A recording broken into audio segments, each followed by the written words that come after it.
Good evening, everyone. I see the time is 5:30. It's Monday, February 2nd, 2026, and I'd like to call this council meeting of the Harrison Hot Springs Village Council to order. I'd like to begin by acknowledging that our meeting takes place on the traditional territory of Stahelis. There's no public hearing tonight. Are there any late items to introduce tonight?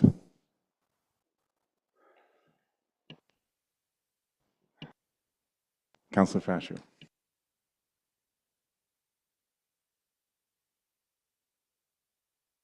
No trouble.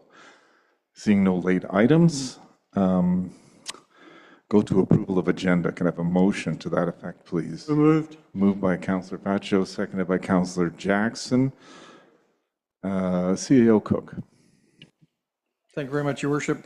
Forgive the interruption.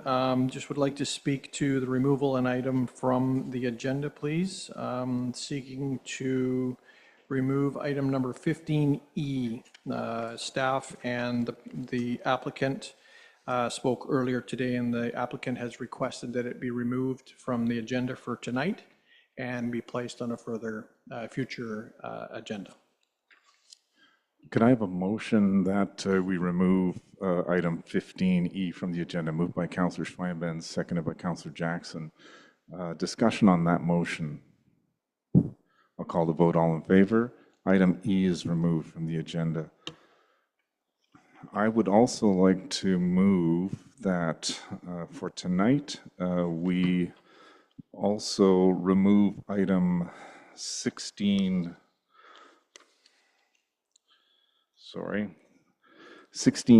from the report from tonight's agenda, and we'll deal with it at a subsequent meeting.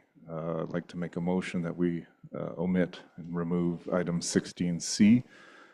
Moved by Councillor Fascio, seconded by Councillor Vital. Any discussion to that motion? Seeing none, I'll call the vote. All in favor? Any remaining amendments, discussion on the agenda? Seeing none, I'll call the vote on approving the agenda as amended. All in favor? And that carries. With our approved agenda as amended, are there any declarations of conflict this evening? Conflict of interest this evening? Seeing none, I will move to adoption of council minutes. Item 7A, moved by Councillor Vital, seconded by Councillor Jackson. Any discussion on that motion? I'll call the vote. All in favor? And those minutes are adopted. Any business arising from the minutes this evening? Seeing none, I will move to item 9, delegations and petitions. We have a delegation this evening, and I'll turn the floor over to Sergeant Daryl Pepler, sorry. I was listening to music earlier today. Daryl Pepler and Superintendent Darren Pankratz and Mike Greenway.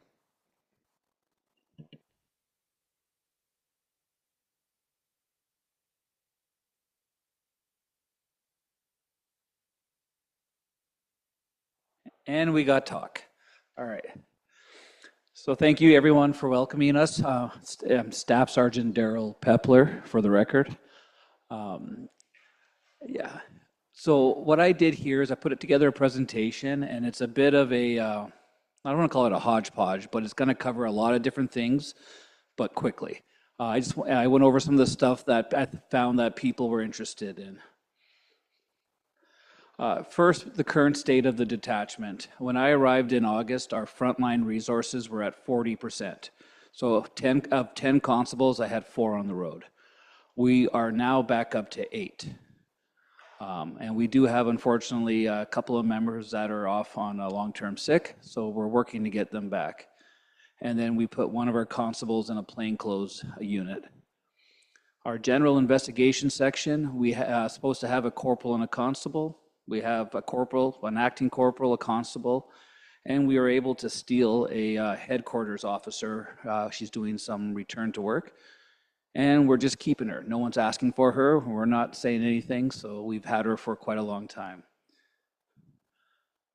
And when we look at our senior management, it's supposed to be 4 officers, myself, and 3 corporals. And we're basically with an acting corporal and a new corporal coming in 3 weeks, we're full again. Carl Wellwood left us after 6 years, and Braxton Eaton is coming to us from Langley.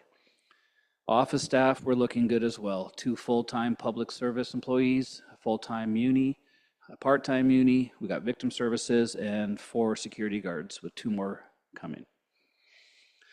So as I go through this, if there's any times like there's just a question or a query or something, just interrupt me because we can just kind of go to it while we're on that slide. So our hope and dreams this year is to beg the province for another member, and then District of Kent, we'll see if they will pony up one as well. So we're looking to add at least 2 members this next year, but we'll be asking this year. Stats. So I just focused on Harrison for this, and for the most part, there's really nothing that stands out. I mean, we went from 514 files in Harrison to 500, so we're looking good there. I'm going to get into the mental health stuff later because that one seems to always pique some interest. And then when you look at like change, you look, oh, there's a 100% increase there. Well, we went from, what was that? Went from 3 to 6 files there for, was it robbery or harassment? So you look at the numbers, not the percentage. Our numbers here are quite low. Our crime rate here is quite low. And like I say, if there's any questions on that, again, let me know. Yeah, and you look at a bike theft, we went 300% up, 1 to 4 files. Yes? Councillor Vital?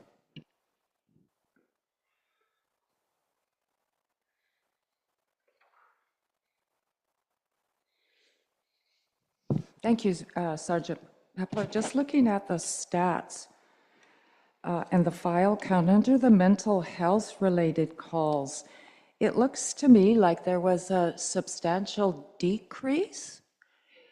And if so, what do you attribute to that? It could be a few factors. One could just be 1 or 2 people either moved away or have been getting the treatment and the help they need. One person can cause a significant amount of work for us. So, and we see that mostly with like prolific crimes, like thefts and stuff, where we lose one person, crime can go down. Gain a person, it can go up considerably. Thank you very much.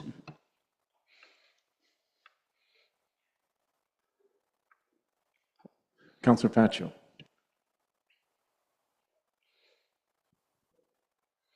There we go, sorry. I note that harassment, 100% difference.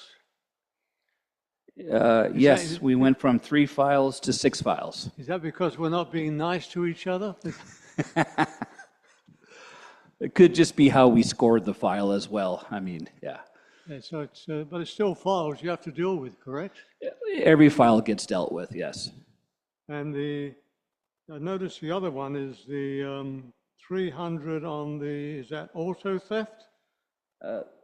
That one, yeah, that is auto theft. We had 1 file in 2024. Our 5-year average is 5. And yes, last year we had 4. 4. So Okay. we're right around the yearly average. And, you know, obviously if it's 4, it's 4 too many. And with the folks who have their block watches, has that helped in regards to break and enter at all? Definitely. Anytime we have extra eyes and ears out there that report stuff or more aware, just even when people put like the simple things like leaving their lights on and like just being present, it makes a difference. Thank you very much. You're welcome. All right. This stat is our hotspots. So in 2025, we attended 57 times to obviously the resort there. That was our most common place we attended. The second place there was the Glencoe Motel, and third there was the Old Settlers Pub.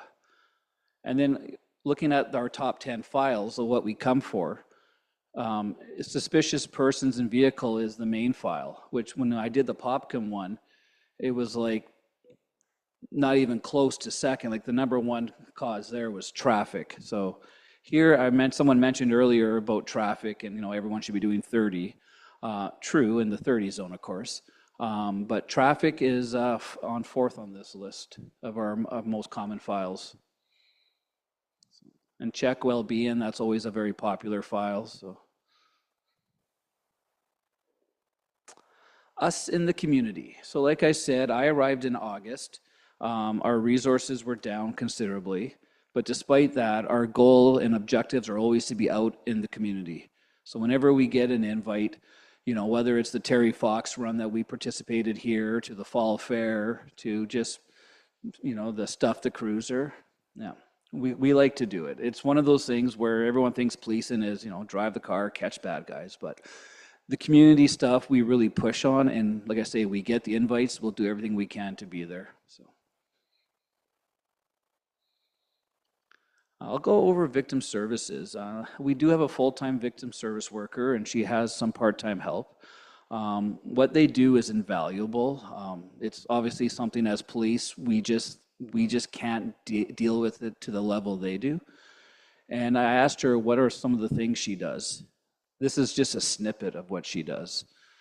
So, everything from giving emotional support, she attends scenes with us. She goes to court with victims. She preps victims. If there's children involved in a court matter, she makes sure there's a screen up or it's video. She talks to the children, and yeah, she just does it all for us. So, yeah. Hang on. Come on, clicky to click. I think I lost my clicker support. Oh, there we go. Yeah, these are just, her, right now, she's at 140 files for the year. When we look back, you see how busy she is. Each one of those is a file with, could be multiple victims. So yeah, it's a big job she takes on. So proactive initiatives. This is something that, there's two types of policing in my mind. There's reactive and proactive. Reactive, we get a call, we attend, we deal with it. But between calls, we can be proactive. So that's anything from our increased patrols and our visibility. So school liaison, we try to get into the schools, whether it's reading to the kids or playing at recess or doing Law 12 talks. Community engagement, that can be anything from like being in the parades to the Stuff the Cruiser. We did the Candy Cane Road Check in the end of November, which was very popular. It was like 700 cars we checked. And it was just basically letting them know that, hey, it's holiday season, be smart, and everyone was, and they got a candy cane. So they were happy. We do a lot of work with our partners, especially here with Kent Harrison Search and Rescue. Our bylaws, both in Harrison and in District of Kent. Our friends at Kent and Mountain keep us busy, so we're with them a lot. So. Strategic plan updates. So basically, this is what guides us, what we kind of want to accomplish over the years. Right now, our focus, basically what I touched on there, was visibility. We want to be seen. Whether it's foot, and last year we put a few people on the bike course. So this year, hoping to get another couple, and actually hoping to get the bikes out. Road safety. It's not just vehicle stops, but like the candy cane, traffic awareness and targeted traffic enforcement. Crime prevention. If a business wants to talk to any one of us about, crime prevention through environmental design, anything like that, or they want updates on fraud awareness, we want to be engaged. Coffee with a cop, that's always popular. And then again, Stuff the Cruiser is a very popular event we put on. So we were talking mental health earlier, and one of the things that with mental health, and like I say, we thankfully saw this huge decrease. But as police, I always say we are the front line of the mental health crisis. We're 24/7. We have great mental health workers, but their office hours are not around the clock. So we are the front line. We deal with them, and a lot of times we make the decision to apprehend and take to a hospital. One of the things, though, about mental health calls is, as police, when we're on shift, like in Agassiz, in Harrison here, I will have at best 2 constables working and maybe myself and or a corporal. When one of these calls comes in, it takes the members off the road for a couple of hours. So they're a very time consuming, but a very important call that we deal with. Oh, the highlight now. So that's basically all I had to say about some of the stuff. I've been obviously Superintendent Pankratz and Inspector Mike Greenway are here, and they can give you some more updates on the UFERD, and I'll be back for questions later if there's any. But these guys can answer them. Thank you. I'd just like to take the opportunity to introduce myself. My name is Mike Greenway. I'm an inspector with the Upper Fraser Valley Detachment. I was just recently promoted into the position, Darren's old position actually, in December here for admin corporate client services.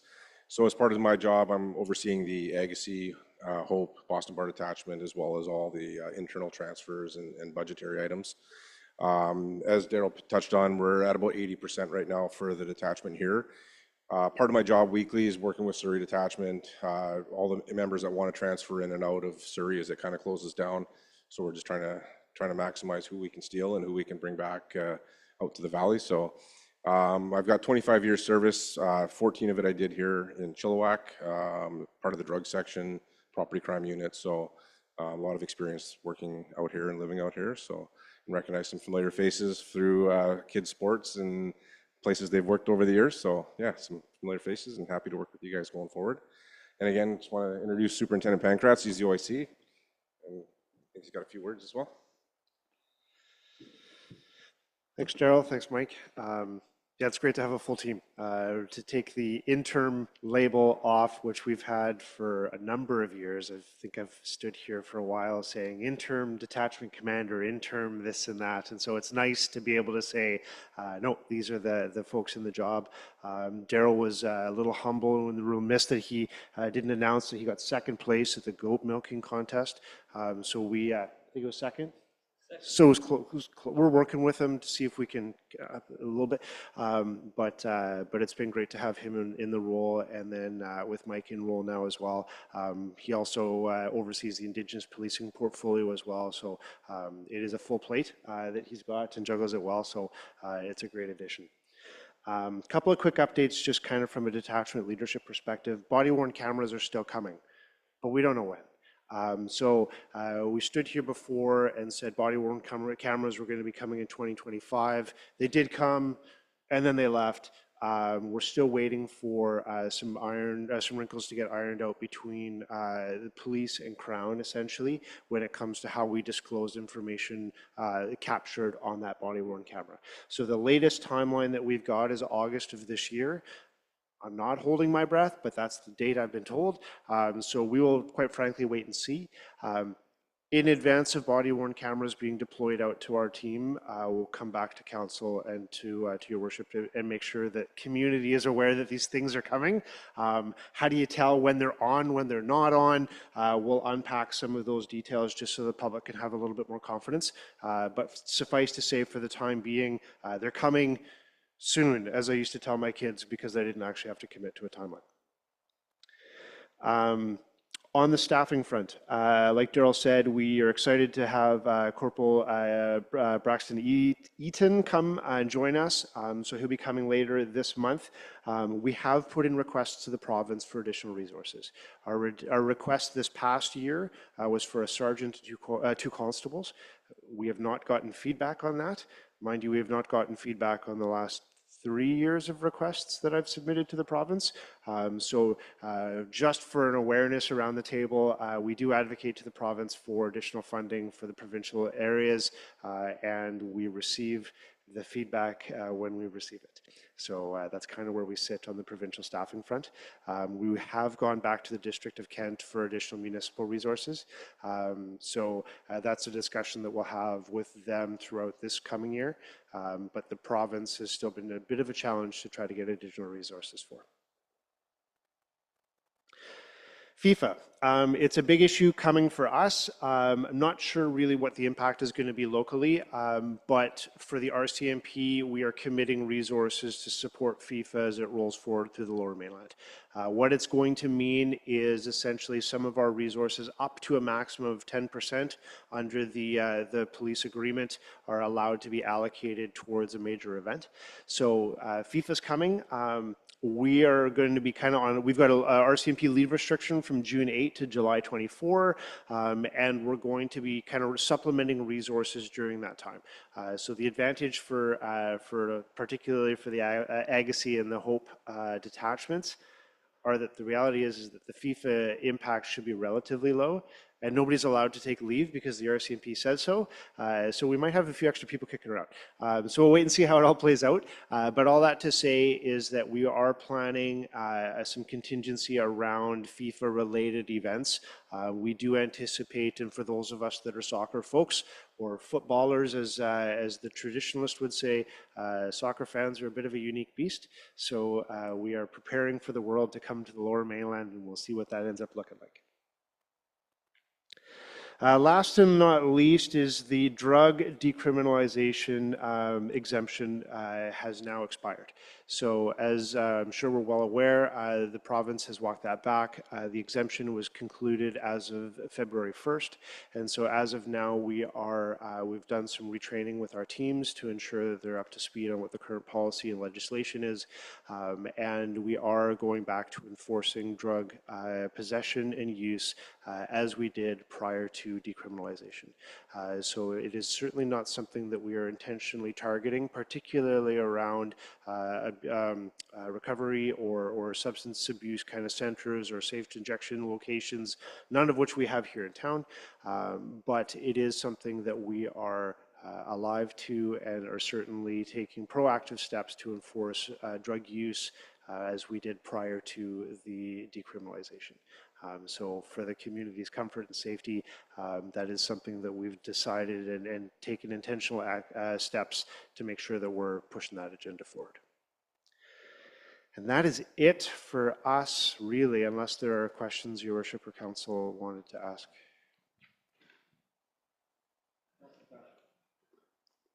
Thank you, Superintendent. Thank you, Mike and Daryl, for coming here this evening. We really appreciate all you do for our community. But one question that's always come up over the years, I'm not sure how much, I know we've done this here over the years in the regional district, is regarding the mental health call-outs that the RCMP have to attend.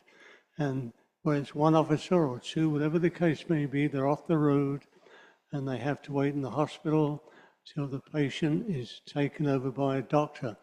Do you know if there's still lobbying going on by the communities to try and do something about this? Because to me, it must be such a cost to the municipalities who pay for the policing in that regard. And like I said, it's come up in the regional districts through the other communities of Mission, Abbotsford, and of course Chilliwack and Hope.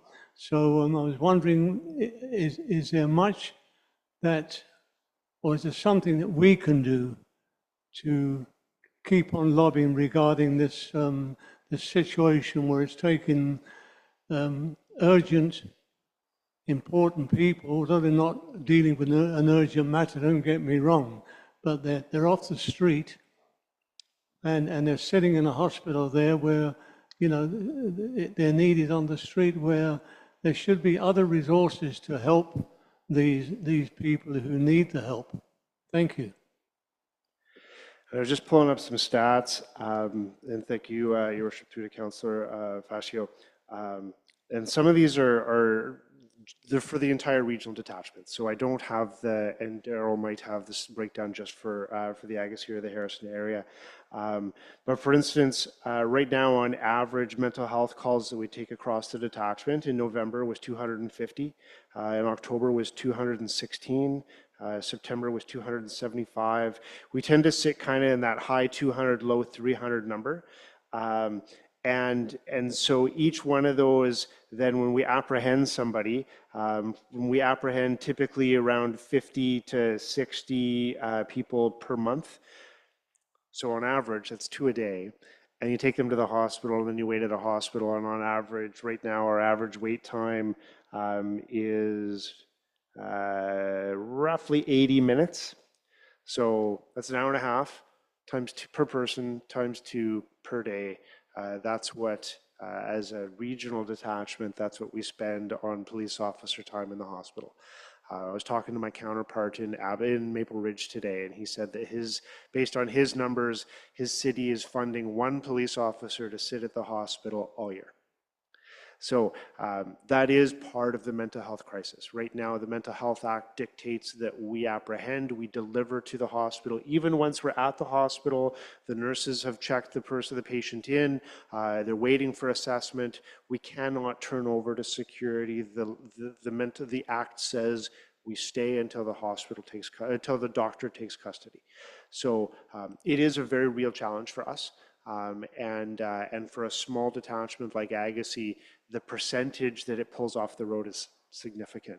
And I'll let Daryl speak to it. I don't know if there's anything else you want to add to that as far as impact goes, but it's a real problem for us. And we don't see a policing solution to this.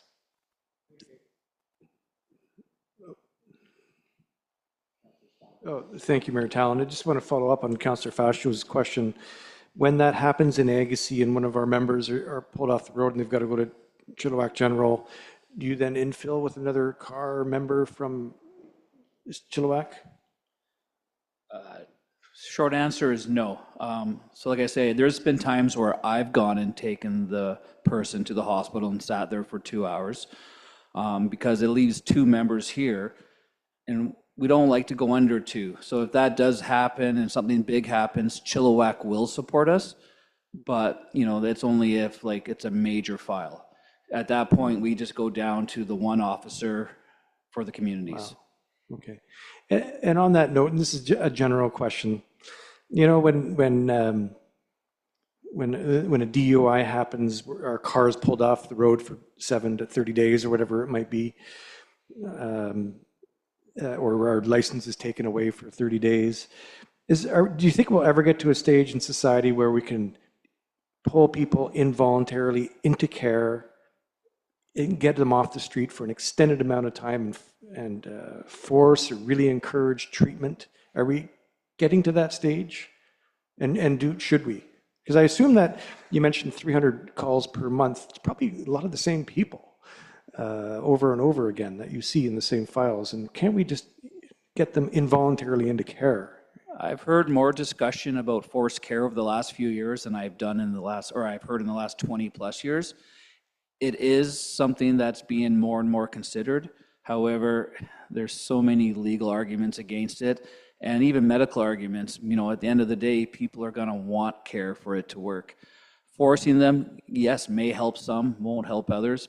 It's a step that we can try. However, we got to balance, obviously, their charter rights. And again, it's a difficult answer because there's obviously a lot of good arguments for it and there's a need for it. But then there's the other side. Yeah. Thank you. Must be frustrating for sure. 2 quick local questions though. I didn't hear anything about a plan for the weekend. We really appreciate that you guys come out on weekends and send more members on busy Saturdays and Sundays. We certainly need them. We have thousands of people out here in the waterfront. So I'm hoping that can continue, if you can confirm that. And also I know your predecessor, Andy, was working on boating safety programs and communications. I just want to make sure that we have progress on that as well. As far as the proactive side of patrols, yeah, the officers do come out here when they can. It's not just reacting to calls. They like to come out here, do a drive around, up the Forest Service roads a little bit and out again. As far as the boat safety stuff, I'd have to follow up with Constable Maloney. I believe that he's our main boat guy. And yeah, we're hoping that he's got something in the works. We have 2 members that were trained on the boat, but they need this second course where they do their radio side of it on the waters. And we should have 5 boat trained operators in my detachment, which is actually a high percentage for how small we are. Yeah, I think a lot of the education can happen at the dock and along the waterfront with signage and education, that sort of thing, not necessarily just on the water. And also, you mentioned something that's a real problem locally with a lot of off-roaders and people who use the Forest Service Road. There's a lot of big, huge bush parties that go on up the service road, and I think you have a lot of injuries and problems and crime up there. I know they make an awful mess, and it just, again, more signage and education might be helpful. Yeah, you can never go wrong with that. But yeah, more patrols definitely would be very helpful. Councillor Vital. Thank you, Mayor Talon. Through you, thank you very much. Staff Sergeant Pepler, second place in the goat milking. Please understand, it was my first time. I was nervous. Next year, I'm going for the red ribbon. You know or the what? blue ribbon. I've had the opportunity to enter the goat milking a few times, so if you want any hints, just please give me a call. I wanted to speak about our seasonal policing program. It is always such a big help here in the village. And I'm wondering if consideration has been given again for that seasonal policing, and if there's anything that council can do to help move it forward. Is that something you can answer? Switch. I can assure you the seasonal policing budget will be at least the same as what it was this past year as far as kind of our additional resources goes. We pull much of that from our provincial funding as far as the Agassiz detachment goes. What we look at then is trying to make sure that we can balance our operational priorities for our core response and then seasonals over and above. So we would call that like an enhanced policing opportunity. Essentially, we bring people in on overtime because they're not normally scheduled. And then we draw that overtime budget out of our provincial resource allocation.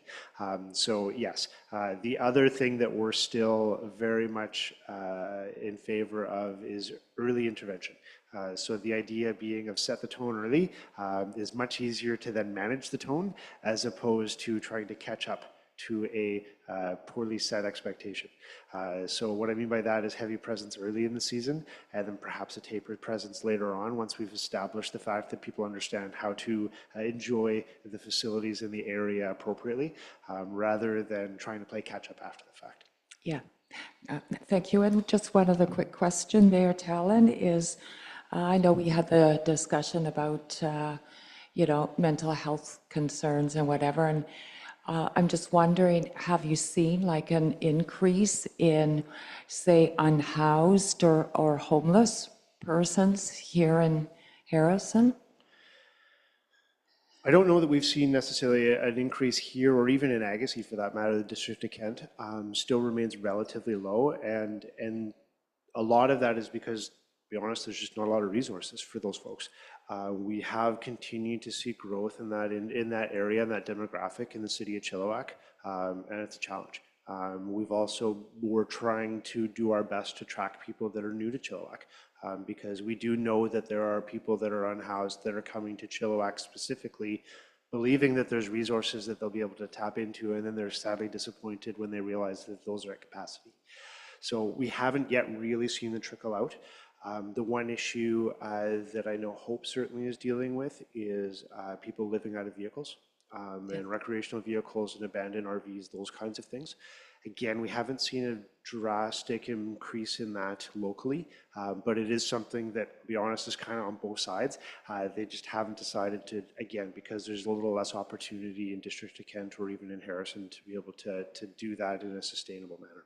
All right. So it's good for us. Thank you. Thank you very much for your presentation tonight and for being here this evening. And on behalf of the village, please thank your members and the detachment for the service they provide to Harrison Hot Springs. It's much appreciated. Thank you. Thank you very much, Your Worship.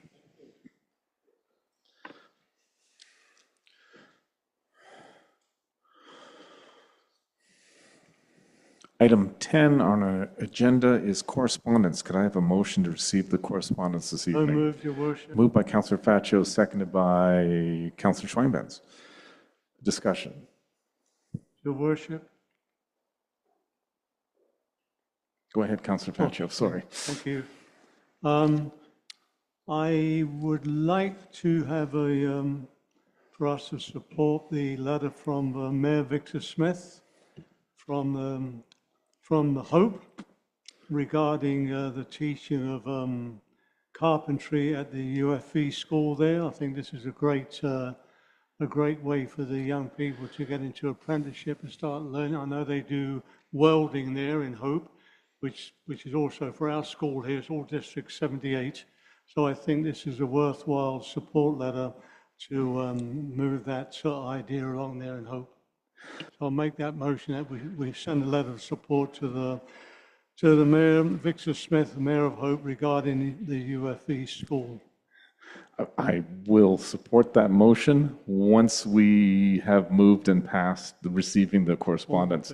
But hold that thought, because I completely agree with you about that motion to support Hope with that secondary education. Any further discussion on the motion to receive the correspondence? Seeing none, I'll call the vote. All in favor? And it's received. And I will go back to you, Councillor Faccio, with your motion to offer a letter of support on behalf of the My village. apologies, Your Worship. Moved by Councillor Faccio, seconded by Councillor Swinebens. Any discussion on that? Seeing, Councillor Swinebens, discussion. Go ahead. Mayor Talon, and I think it's a great idea and a great motion. I would challenge local builders here in Agassiz and Harrison to do the same, to participate in these trades and skills building programs. Thank you. Any further discussion on the motion? Councillor Vital. Not on this motion. Kind of bumpy here this evening. I'm thinking of music. We'll get it. We'll hit stride soon. I'll call the vote on the motion to send a letter of support. All in favor? And that carries. Councillor. One more, Your Oh, Worship. Councillor Faccio, one more comment. And just like to, regarding from Mr. Todd Richard to request to waive the Memorial Hall rental fee and damage deposit for the charitable event that they're holding in March. So I'll make that motion to waive the Memorial Hall rental fee. Moved by Councillor Faccio, seconded by probably everyone sitting here, but I see Councillor Swineben's hands up. Discussion on that motion to waive the fees for the rental hall. Councillor Vital. Thank you, Mayor Talon. I certainly support the motion. All proceeds from this benefit concert go directly to Variety Club, which provides support and services for children and families, some from our own community, including my own family. Waiving the costs and the fees certainly will allow more of the funds raised to go directly to Variety Club. Therefore, I support the motion, Mayor Talon. Thank you, Councillor Vital. Any further discussion on that motion? I'll call the vote. All in favor? And that motion carries. Any other business arising from correspondence? Councillor Faccio. Just to mention, to thank the 2 letters we received from the Youth Parliament students that we sent back in December. And I don't think we need a motion, but we certainly should support this again in December. And I'm sure that we have the money in the budget to help these people along. We've tried this program for so many years, and I think this is one of the few years that couple of students did take up and go there. And reading their letters, they had a wonderful time, and it was a great experience for them. So good for us for helping these young people, and thank them again for their letters. Thank you. Thank you, Councillor Faccio. I agree. It was nice to get that correspondence and know that was a good experience for those 2 students. Any other business arising from correspondence? Seeing none, we will move to item 12 on the agenda, which is reports from councillors. Who would like to start us off? Councillor Faccio.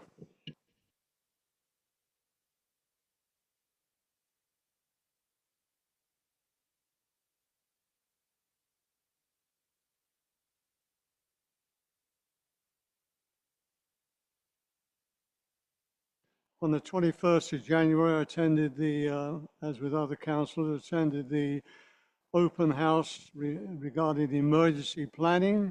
Very well-run show, and a big thank you to Christy and Kaylee, our staff who organized this, and we're here the whole evening and did a great job. Also, on the 24th, Saturday, there was a fundraiser at the local establishment in Harrison for the Let's Mont Aquatic Center, and it raised some money towards that center. And thank you to the organizers who organized that. They did a great job. I think there were 50 people involved, and they had some really nice prizes.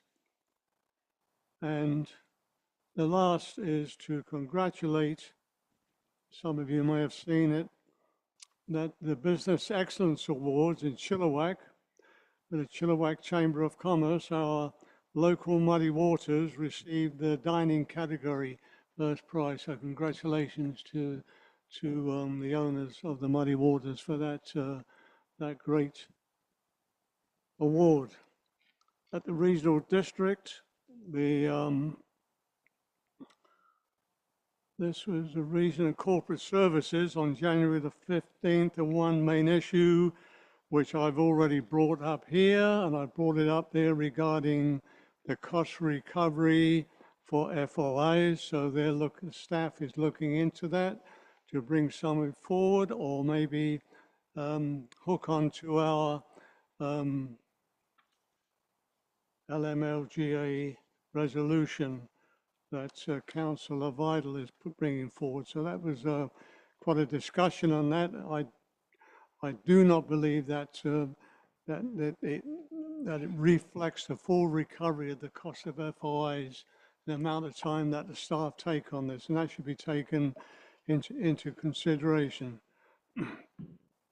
And at the board meeting last Thursday, which started at 3:30 and finished at 9 o'clock, it was mostly, the evening was taken up with the annual budget, and we are covering some 120 different services there. Most of the services, from regional parks to transit to a couple are going up due to the cost of everything else going up, but dramatically when you have so many involved in a regional district, it's about an extra $23 depending on your average tax assessment for 2026 over and above last year's amount. So a very busy night with a lot of stuff to discuss. Our regional services for Harrison Hot Springs involve regional administration, grants in aid, Indigenous relations, combined 911, fire dispatch, mosquito control, air quality management, strategic planning and initiatives, and sub-regional services, building inspection, search and rescue, animal control, transit, Chilliwack, Kent, Harrison Hot Springs, and Area D, regional mapping, and regional parks. And that's what we're involved with the regional district. And I believe that's the end of my report, Your Worship. Thank you. Thank you, Councillor Pacho. Councillor Vidal? Thank you, Mayor Talon. January 14th, I attended a community-to-community forum, which was hosted by Stehalis. January 15th, I attended Healthy Communities Committee meeting. And a couple of notes from that meeting. There is a new recovery-based program in Hope called the Hope Junction. Anyone at any stage of recovery can become involved. There's no physician referral required. And it is designed for adults 19 and over who are either maintaining or seeking recovery from substance abuse. I would suggest, if you want anything further, please check their website. Earthwise advised that they will be introducing more educational programs this year. Agassiz Harrison Community Services hopes to expand some services to our health center, including income tax returns for seniors. January 15th, I attended Lower Mainland Executive Board meeting, and our focus of that meeting was planning for our upcoming conference, which will be held April 29th to May 1st in Whistler. And on January 21st, I attended the Joint Emergency Planning Committee meeting, and just a couple of items worthy from that. From our emergency program coordinator, he advised that from October to December, there were a couple of weather events. And the most significant was the atmospheric river event in December, which saw approximately 100 millimeters of rainfall on December 10th. And through to December 18th, the records indicate roughly 265 millimeters of rain had fallen. This event saw some drastic flooding in the Abbotsford area and extremely high tributary river flows in the Chilliwack area, as well as Hope and east to Manning Park. As a result, the only travel corridor was Highway 7 for a significant period, and it led to some extreme traffic congestion in the Agassiz-Kent area. A self-serving sandbag area was available, the District of Kent, for follow-up rain events, but there was no indication that any sandbags were needed by the residents. Also, one final is the snowpack report.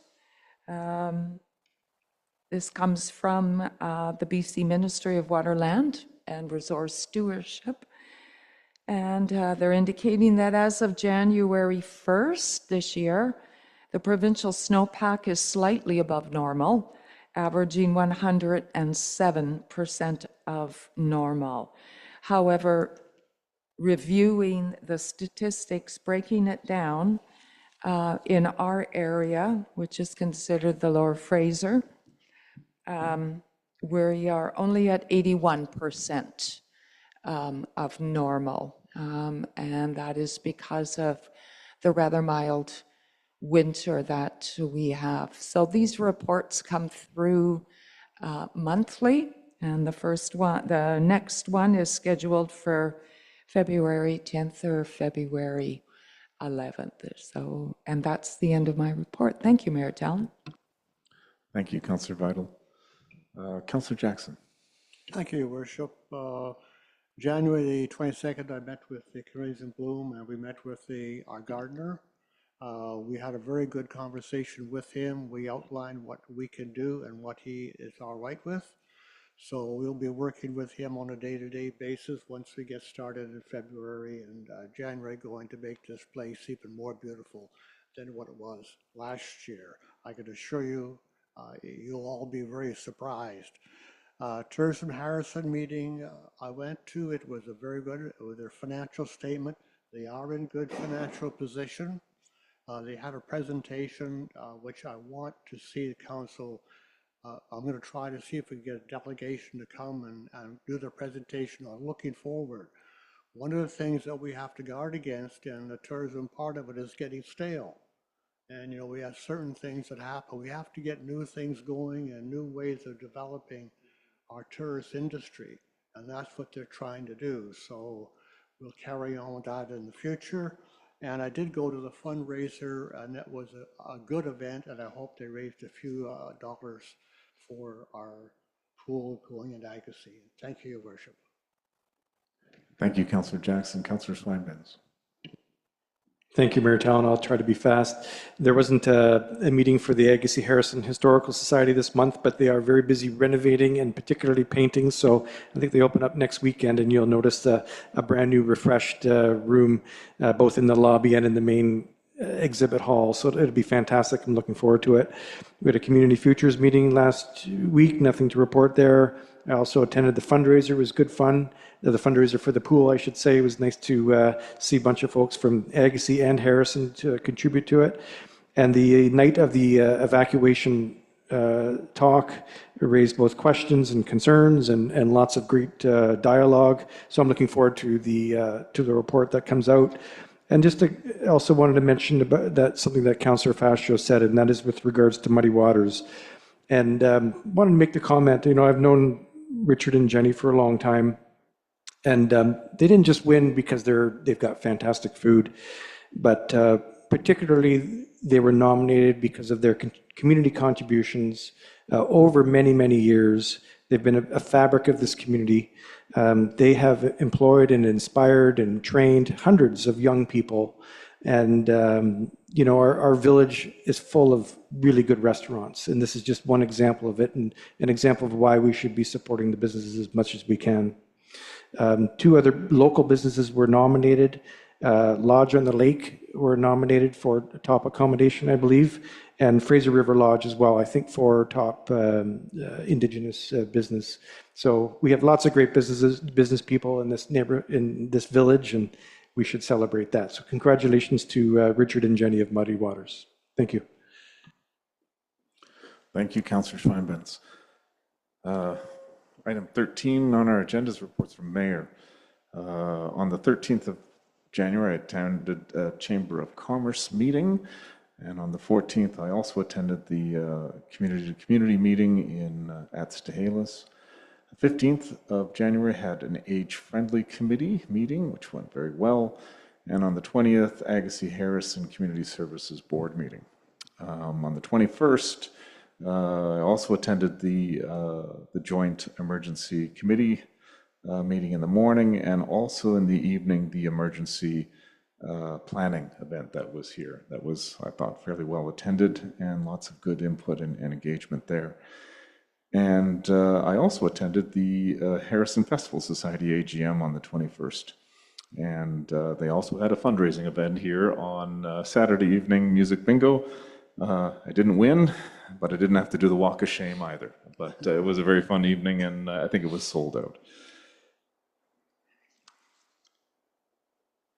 And with that, we'll move to item 14 on the agenda, which is reports and minutes from committees and commissions. Could I have a motion that the following adopted minutes be received for information? A, Communities in Bloom Committee meeting minutes of December 16th, 2025, and B, Age-Friendly Committee meeting minutes of December 18th, 2025. Moved by Councillor Vital, is seconder Councillor Jackson. Any discussion of that motion? I'll call the vote. All in favor? And that carries. Item 15 on our agenda is reports from staff. I turn to our CAO. Thank you very much, Your Worship. There's a bit of a slideshow, I should say.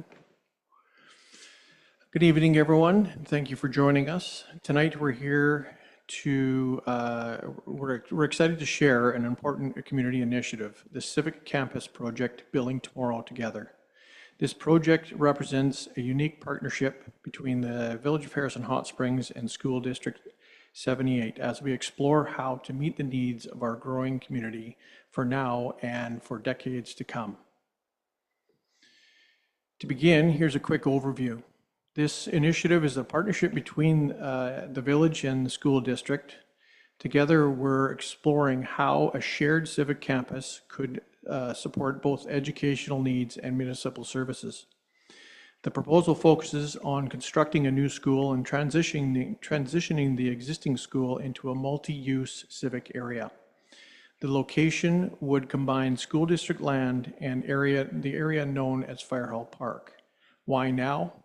The community is growing. Student enrollment is rising. Municipal services are expanding. We need the right infrastructure to serve residents effectively. Phase 1, which is the planning and legal framework, is already underway and scheduled to wrap up in June of 2026. Here's a visual of the current configuration. The school, municipal facilities, green spaces, and the fire hall are all spread across separate sites, which limits efficiency and growth. Now compare the proposed configuration on the right. The future civic campus consolidates key uses, modernizes aging areas, and positions our facilities to better serve the community. It's a chance to reimagine how the land supporting learning, culture, recreation, and municipal operations. At its core, the civic campus is about partnership and modernization.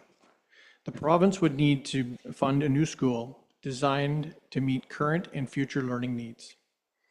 The existing school would then be repurposed into a modern civic hub, creating a home for municipal services, programming, and community spaces. This process will be informed by community engagement. Your input will help shape the vision of a hub that blends learning, governance, culture, and social interaction. There are several key reasons this project is essential. First, population and school enrollment are climbing. By 2030, the elementary school is expected to have double its current capacity. Second, our infrastructure is aging. This school is 75 years old, and the village offices is a house from 1888 and does not fit our current needs. We have 4 staff members in portables. We also see an opportunity to provide age-friendly spaces, more recreation, expanded programming, and improved social and mental health or mental focused amenities. Finally, relocating the school away from Hot Springs Road enhances safety and integrates productive services more effectively. The Civic Campus is a multi-phased project. We are currently in phase 1, planning and establishing the legal framework. This phase includes engagement, early studies, and development of a memorandum of understanding. Future phases, costing, land exchange, design, permitting, and construction all require provincial approval and funding for a new school. Throughout phase 1 to 5, there will be continuous public engagement opportunities. This slide outlines what phase 1 includes. Over the past months, the village and the school district have worked on concept development and feasibility. In January, the engagement strategy was finalized. We're now entering the public communication and consultation stages. Public engagement will occur through March and April, followed by an open house style event in late April. Based on community feedback, the MOU is expected to be finalized in June of 26. All steps beyond that depend on capital or provincial capital funding. The Civic Campus offers many benefits. A modern school means improved educational space for students.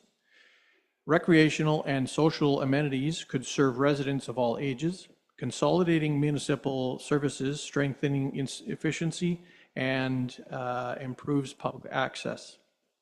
We can better use public lands, repurposing the village office and freeing up Memorial Hall for more community uses. And finally, we can design the campus with sustainability and active transportation in mind. Engagement is the cornerstone of this project. Our approach is transparent, inclusive, and rooted in dialogue.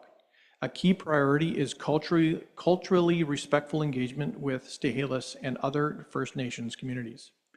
We'll use multiple engagement avenues, forums, digital tools, pop-ups, to ensure broad participation. Ultimately, this process builds trust and ensures the community has shared ownership of the final vision. It's important to be clear about the financial picture. The Civic Campus can only proceed if the province approves funding for a new school. Village-related costs would include repurposing the existing school, land assessments, environmental reviews, and building condition evaluations. At this stage, the concept is still early. The priority is securing funding, or school funding, and gathering community input to guide future decisions. The village and the school district have approved a draft MOU in principle that has not been executed. This document is non-binding. It simply signals our shared interest to explore the civic campus opportunity. We expect to finalize the MOU in June once Phase 1 engagement is complete and reflects community input. Here are the key next steps. Complete Phase 1 engagement and gather community feedback, finalize the MOU, conduct legal reviews, including titles, zoning, and covenants, advocate strongly for provincial funding for a new school. Everything beyond Phase 1 depends on that funding. Our commitment is to keep you informed every step of the way, to engage with you meaningfully during each phase, and to ensure that you have the information needed to provide thoughtful input. This project will only succeed if we build it together. The recommendation in front of council is that that the council receive the report for information and continue to support ongoing collaboration with School District 78 as the project advances through Phase 1 engagement and planning. Thank you. The recommendation, Your Worship. Moved by Councillor Faccio, seconded by Councillor Jackson. Saw your hand first. Discussion on that, and perhaps I'll kick it off. And first of all, just like to acknowledge that a lot of work behind the scenes by staff working with the school board to get the messaging and start to frame out a public engagement strategy. Around a year ago, I had the opportunity to tour the school with the principal, and took me around and showed me, where some of the past renovations have been done, how one class is in a portable, and how the school very much looks like a school that had its origins many, many decades ago. I took the opportunity to meet with the parent advisory committee from the school after that tour of the school, and we talked about school and some of the things the parent advisory committee would like to see. And obviously they were looking for a little bigger school, recognizing growing student enrollment and growth in the overall community, and a little more modern school with a few new things. After those meetings, took the time to sit down with School Board 78, Fraser Cascade School Board 78. CEO Cook and myself made a couple of presentations as a delegation to the school board, and basically shared what I saw on my tour and what the parent advisory committee was hoping for.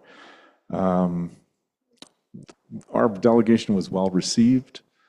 And the school board quite quickly said, we've had plans in various forms for a number of years. A new school in Harrison Hot Springs has been one of the school board's priorities for several years. It just hadn't quite got to the top or over the finish line. I took the opportunity to say we have a very collaborative council at this time, and if there's opportunities to work with the village to find a way to make this happen, now's a good time to perhaps engage with us and see what we can do together. So the school board has some ideas and some of those plans. You can see some of the sketching and the overall concept.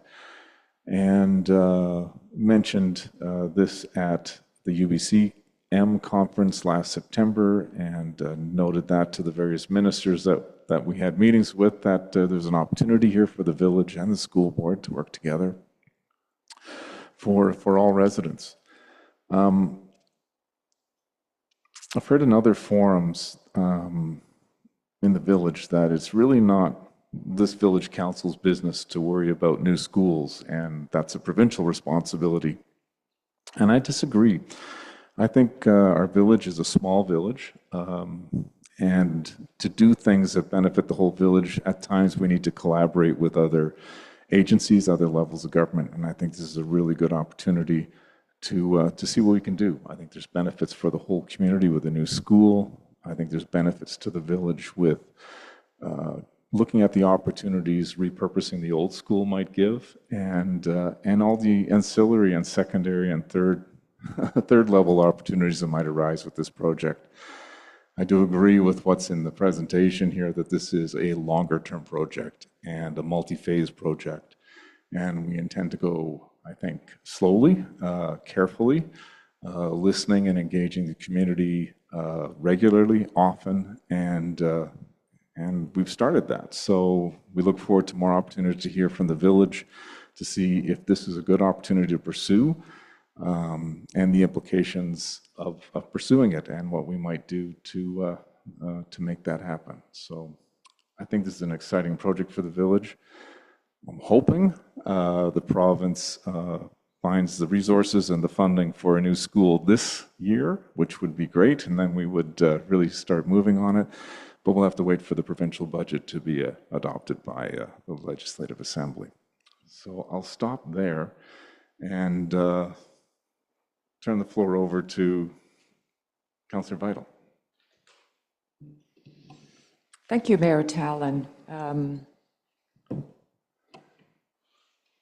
I also attended the fundraiser on Saturday night with Music Bingo, and I had 6 individuals come up to me and say, "Yay, we're getting a new school."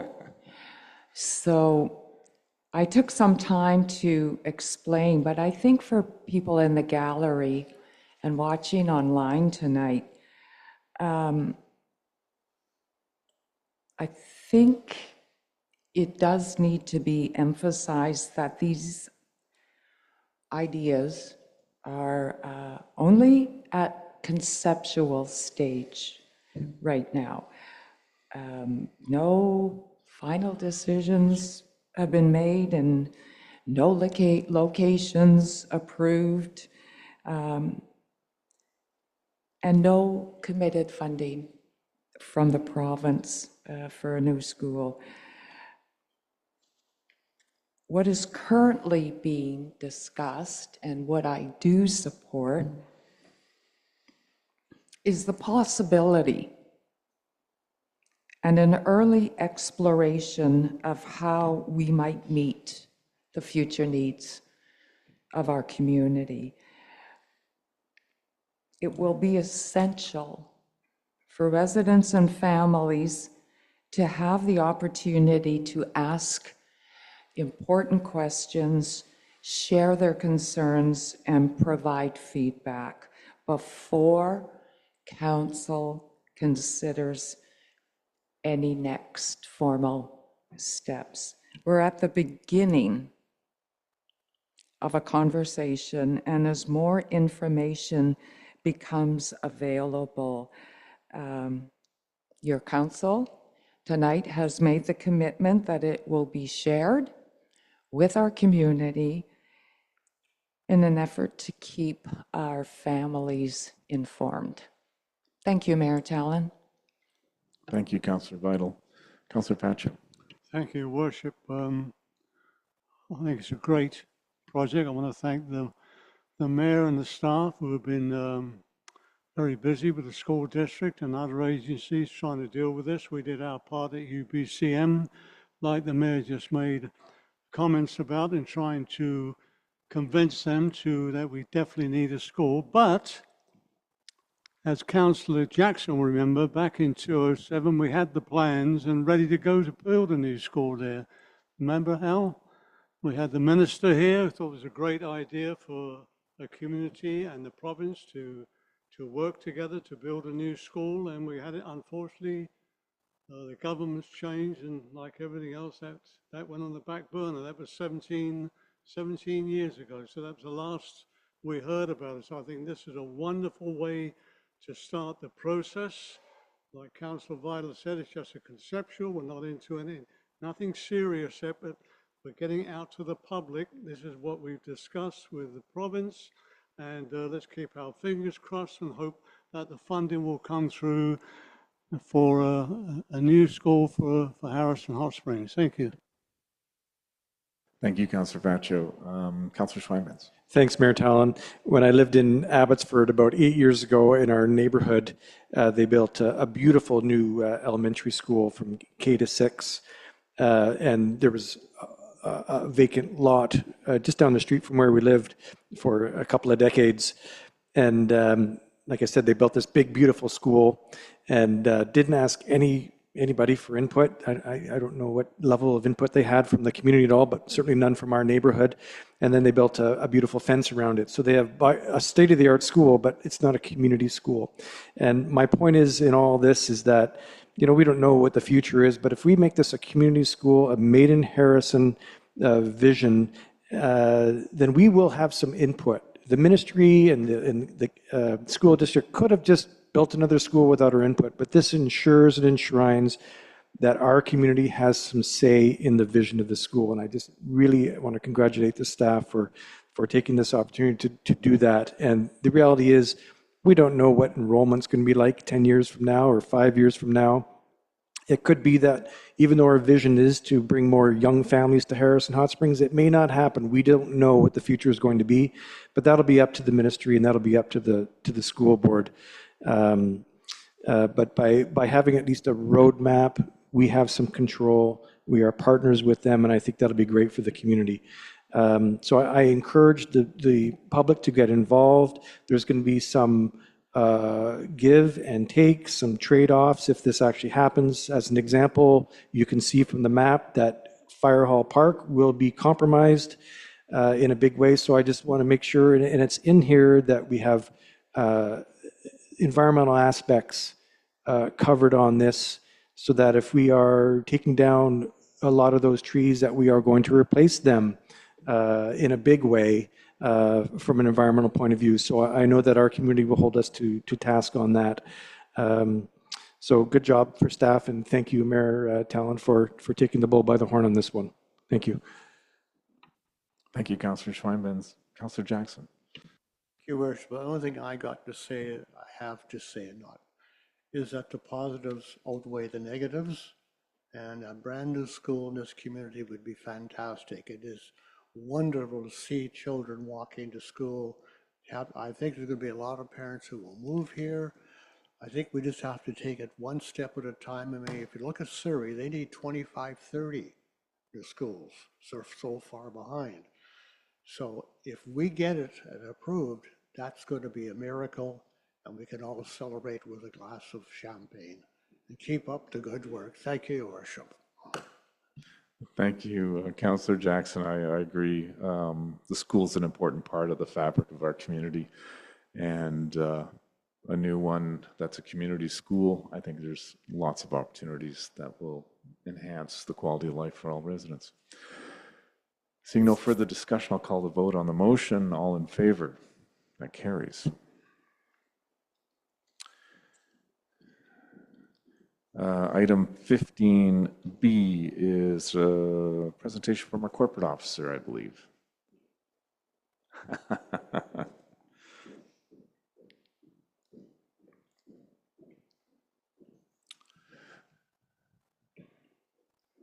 Go ahead. Thank you, Mayor Talon. Just one moment. All right, we are talking about the 2025 by Law Enforcement Services Annual Report. These slides were made available as part of the agenda package, so I'm not going to go through every one in detail, but I do want to highlight a couple of aspects of the report. One large change from 2024 was the increased by law enforcement in May, September, and October, which allowed us to have better responsiveness to those off-season issues that arise.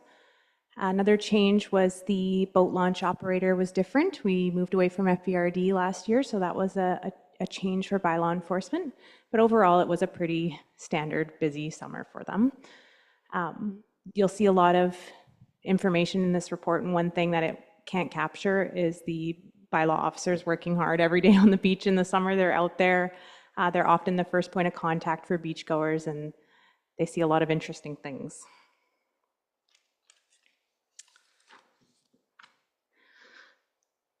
Moving on to park regulation bylaw. This slide speaks about the barbecue zones, which continue to be very popular. Bylaw officers spend a lot of time moving people into areas where they are allowed to barbecue, since they will pretty much set up wherever they can find a spot to barbecue. And the demand just outweighs the supply in terms of pedestals and allowable areas. Additionally, although there is signage along the waterfront that indicates where the barbecue zones are, unless you're looking at that particular sign, it can be really hard to tell where you are permitted to barbecue and where you are not. There's an ask of council here in recommendation 1, which is to consider expanding the barbecue zones or consider revisiting the expansion of the barbecue zones. So the barbecue zones were established in 2019 in response to a petition from local businesses who were concerned about food-related business and the amount of waste that it left behind, and they suggested a designated area. It's now been over 5 years since the barbecue zones were first established, so the recommendation is that council consider revisiting the barbecue zones. They just may not be having the desired intended effect of the bylaw. I hear from our bylaw officers, they spend a lot of time redirecting people, and it's a challenge to enforce because it's difficult to issue a ticket for that when there's just not a need or not a supply and a location that they can barbecue. They want to comply. It just makes it challenging for them. Either way, there's also a recommendation to increase communication and signage about the barbecue zones.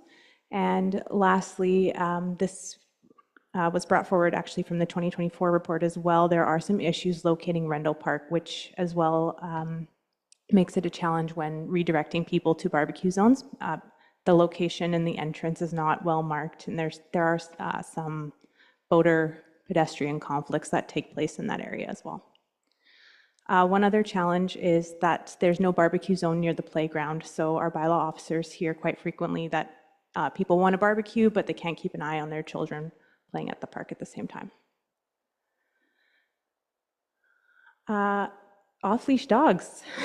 That's something this council knows a lot about. We've been talking about off-leash dogs quite a bit. As we saw with that temporary off-leash dog park, there's an unmet need in the community for a location for dogs to swim and play off-leash. We've been talking amongst ourselves at the staff level about potentially looking at an area. There's a cove-shaped area near the boat launch to the west of the boat launch there that's kind of protected.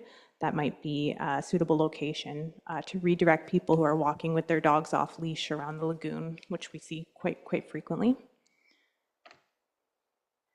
Moving on to highway and traffic. With the increasing popularity of electric vehicles, we're seeing some conflicts with people staying in stalls too long, occupying a needed charger, and just not following EV charging etiquette. We're going to be discussing pay parking in depth tomorrow at the Committee of the Whole meeting. I did just want to highlight that the recommendation is that the village continue to look at ways to add EV chargers where possible, which is also supported by the 2022 parking master plan. The boat launch, despite the change in operators, it was a very typical boat launch year from a bylaw enforcement perspective. We'll be working with Public Works. There's some trees that need trimming in there, and sailboats sometimes hit the power lines.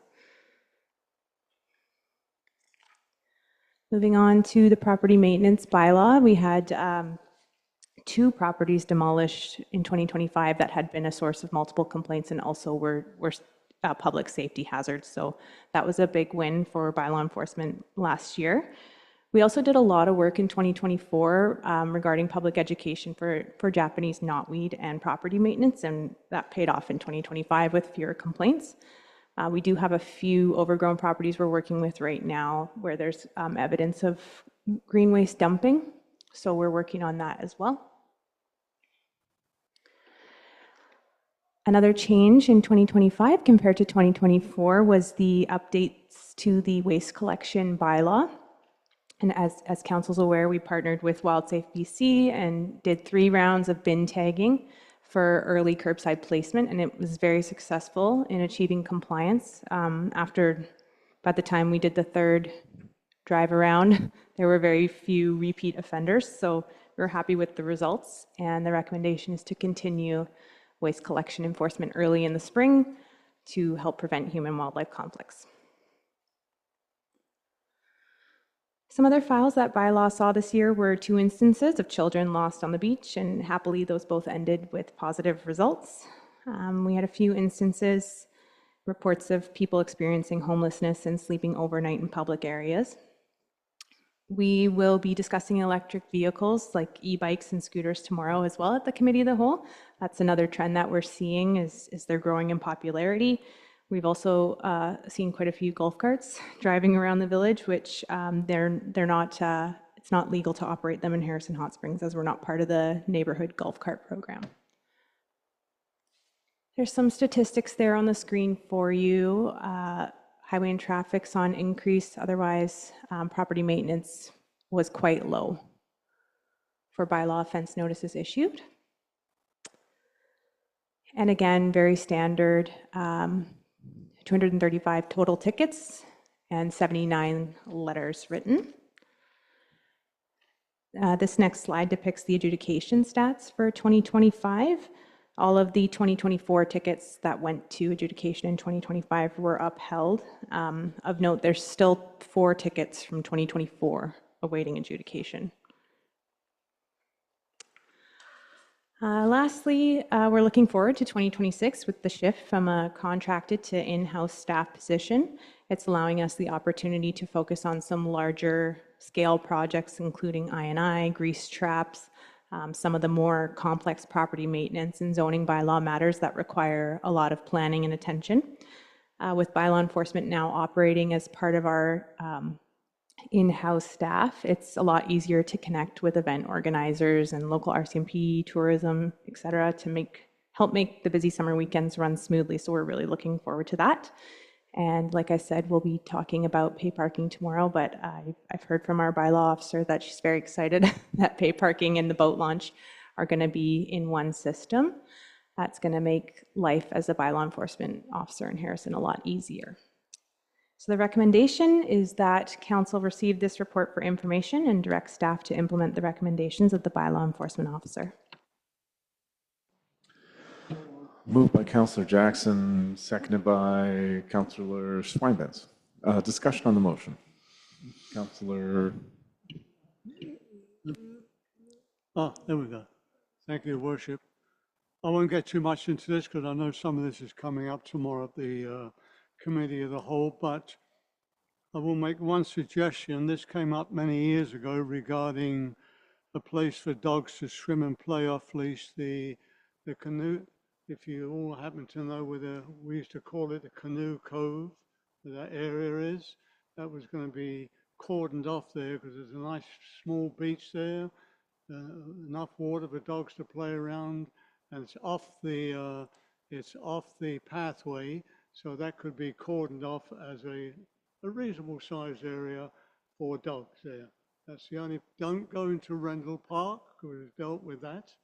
That's, as far as I'm concerned, it's going to be a real headache, but some consideration should be given to that Canoe Cove area for off-leash. At that time, I don't know what the cost now is going to be like $12,000 for a fence, but prices have gone up. And as far as the barbecue areas, you've got to keep going east.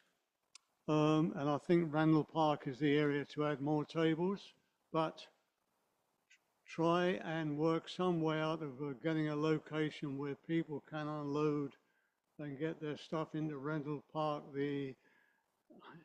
Maybe something could be worked out with Stahadis in their parking lot as an area for people to park and still got to pay like everywhere else for their parking, but at least give them an area where they can just walk across the street from that parking lot.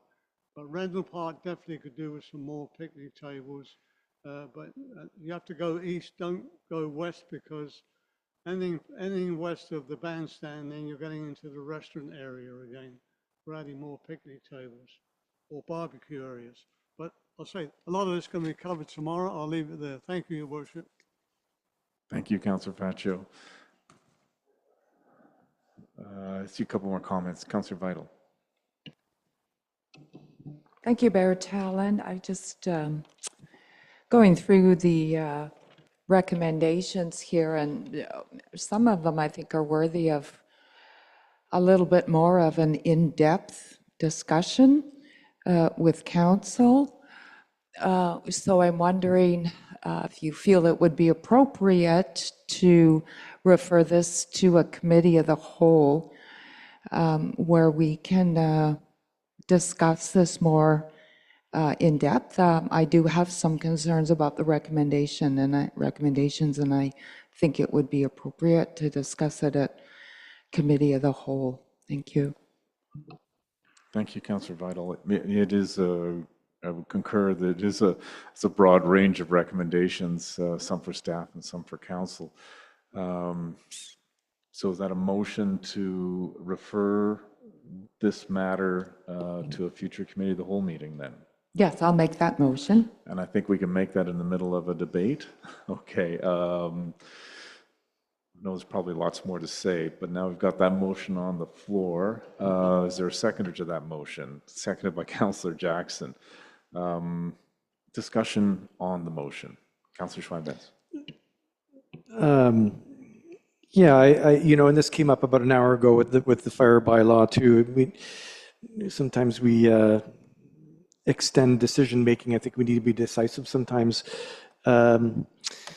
Anyways, I think the recommendation to ask staff to build on these recommendations and come to us with some ideas. And I think maybe that's the time when we would have a council of the whole. I'd rather just send this to them with the recommendation, get started on this program, get started on these ideas, and then in a council of the whole, we can discuss it when they come forward with these ideas.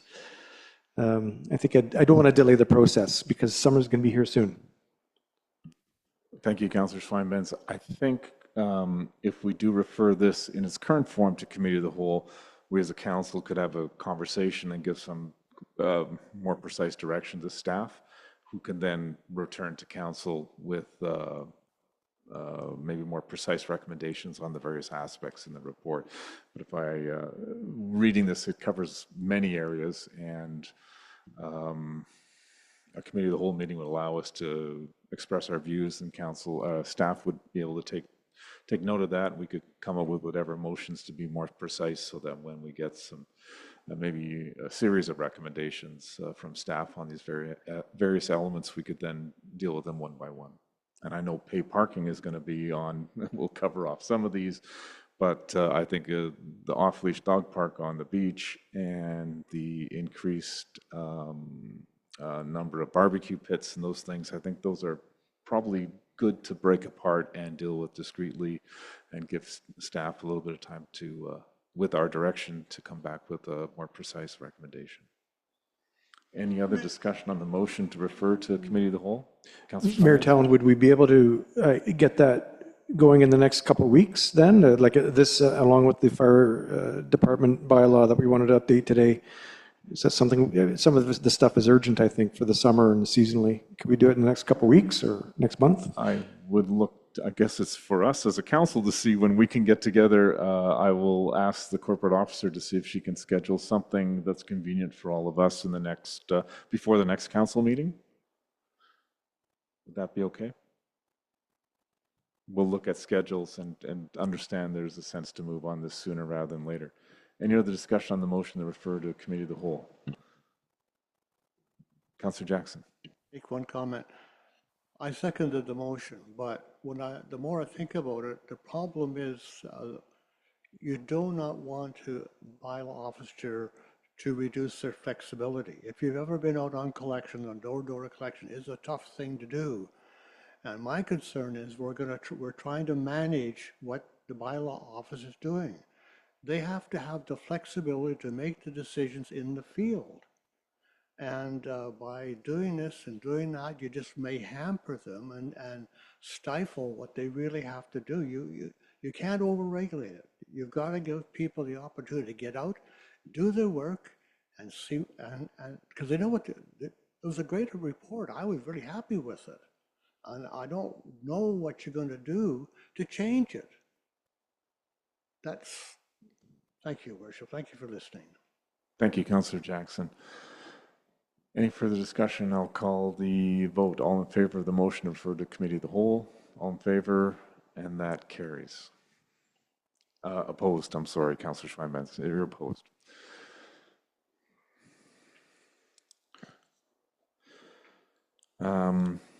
Takes us to item 15C, and I think we turn this over to our Director of Operations. Thank you.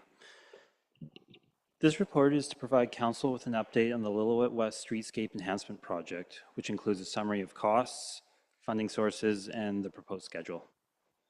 A request for proposals was issued for this project in December of 2025, following the village's standard purchasing policy to ensure a competitive process and proposal evaluation. 7 proposals were received by the closing date of January 19th, and evaluation was conducted using 10 criteria types. Following a detailed evaluation process with support by the project consultants, staff recommend awarding the project to Element Excavating. The proposed cost allocation for this project are shown in the table in the attached report. This table shows the funding source, proposed cost amount, and what components of the project would be covered under these funding sources. Staff have also submitted applications to the Tremendous Communities Grant, BC Hydro Community Regranting Grant, Vision Zero Grant, and ICBC Road Safety Grant. If successful, this would allow reallocation of funds from some of the proposed funding sources to other initiatives.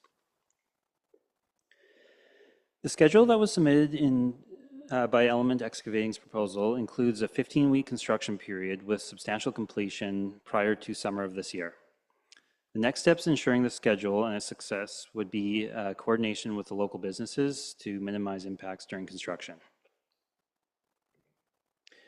To support the cost of this project, staff recommend allocating $850,000 in the 2026 financial plan through the Resort Municipality Initiative, Local Government Climate Action Plan, Community Works Fund, and Parking Reserve.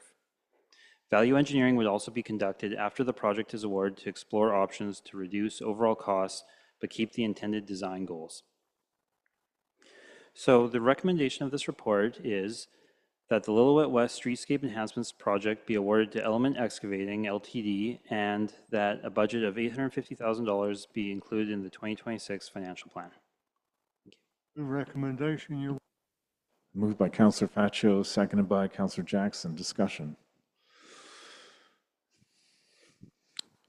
Well, I'll say something. I think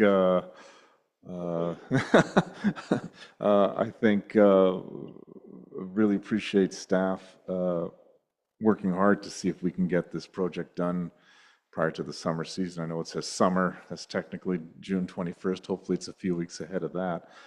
I think the timing for this project is good in the sense that the Ministry of Transportation of the province have done a lot of repaving and more is coming, and completing Lillooet Avenue west of the intersection will just tie everything off and create a very unified and more fresh and more inviting avenue to go down for the businesses there, and a little bit more parking and a little bit more green space and trees. So I think the timing is good, and I would be in favor of this motion.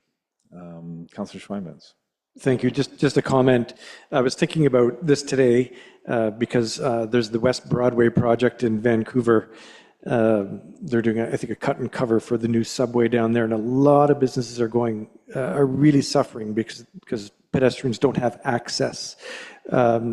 Mayor Talon, through you to Jace, can we ensure that the communication is really good with these businesses and the access is maintained to whatever possible level that we can during this construction? That's a question. And a comment is, I think we'll all look forward to hopefully July 1st the highway's done from the statue to the boat ramp, and this Lillooet project is done, I think it'll be fantastic. So looking forward to that. But a question for you first. Yes, through you, Mayor Director of Operations. Yeah, through you, Mayor Talon, to Councillor Schweinbenz. So yes, the proposal that Element had submitted indicated the need for communications with the local businesses. They really want to ensure that it's a smooth project, and that's a top priority to ensure access and access to the businesses. Thank you. Seeing no further discussion, I'll call the question. All in favor of the motion? And that carries.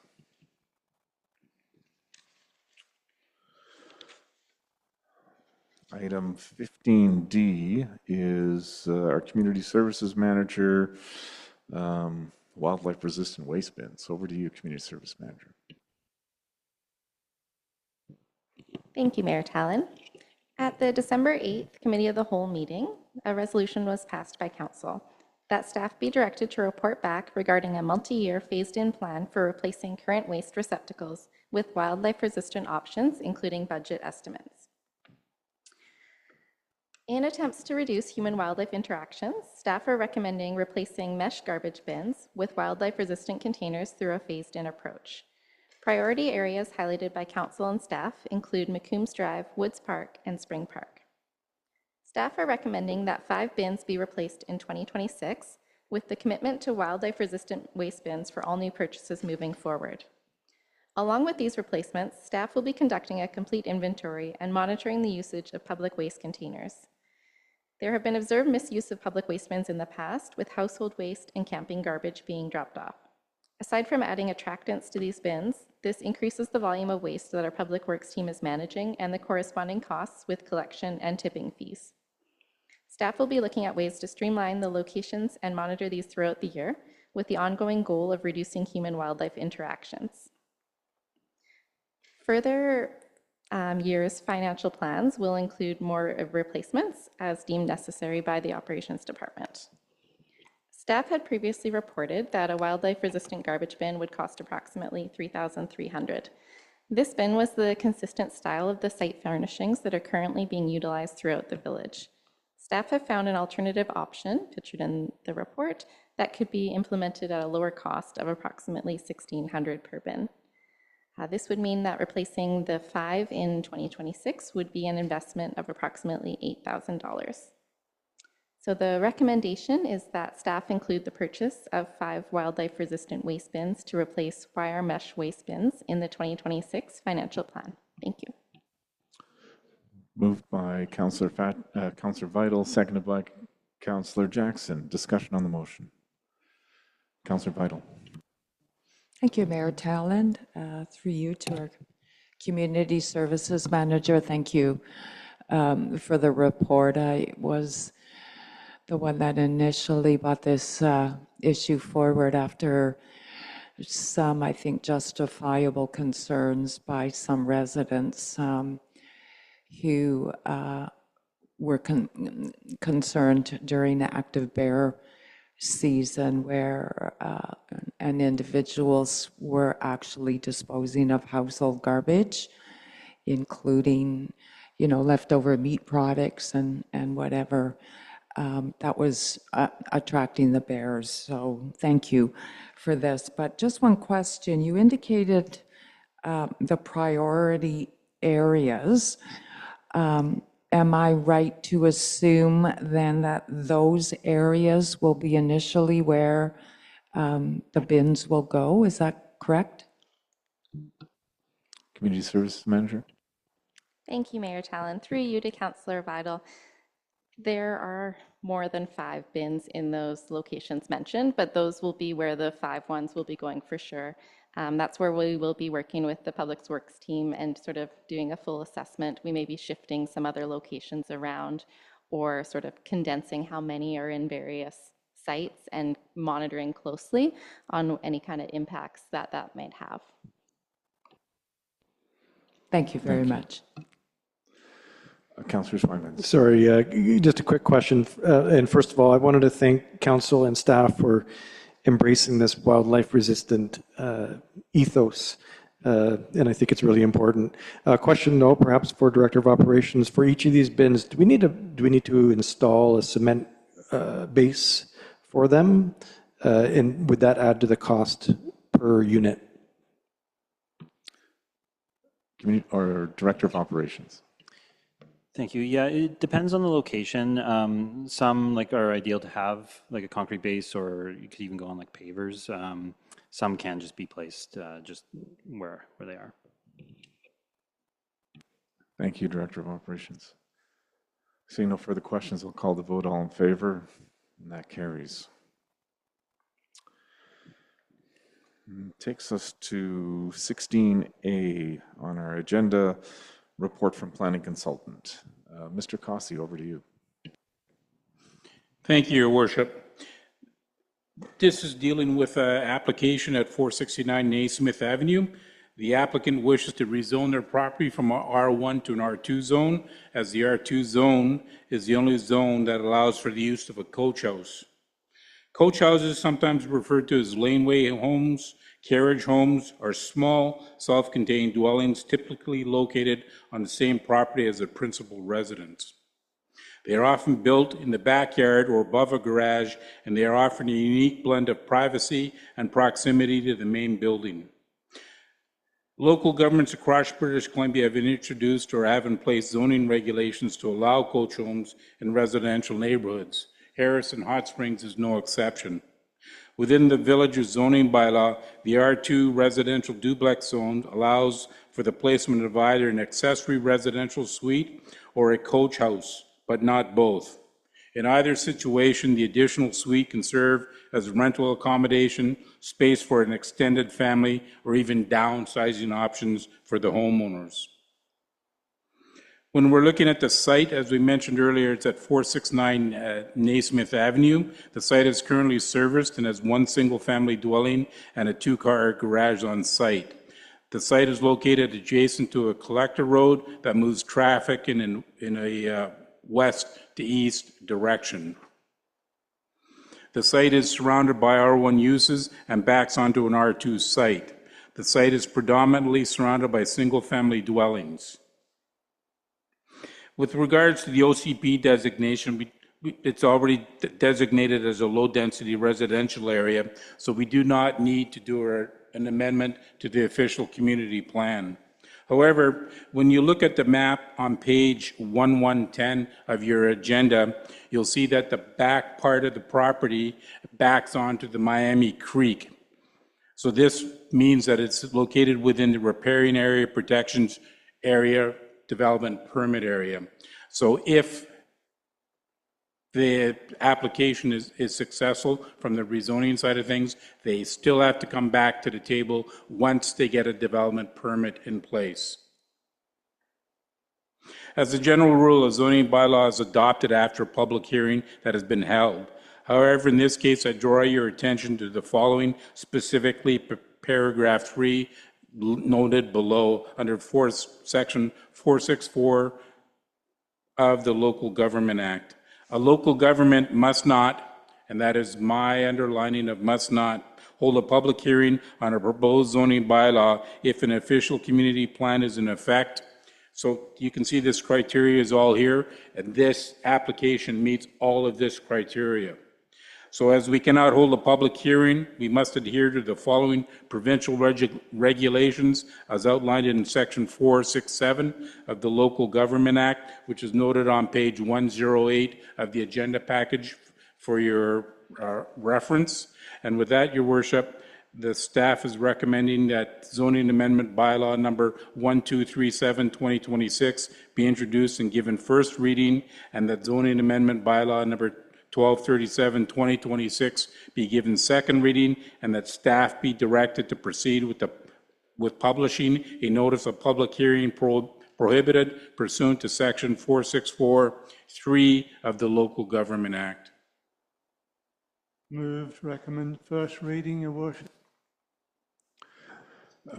First reading moved by Councillor Fascio, seconded by Councillor Vital.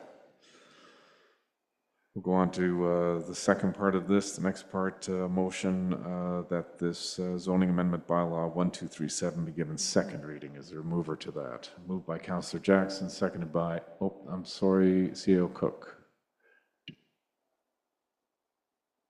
Sorry, thank you, Your Worship. You need to vote on first reading before you can move to second, please. Thank you.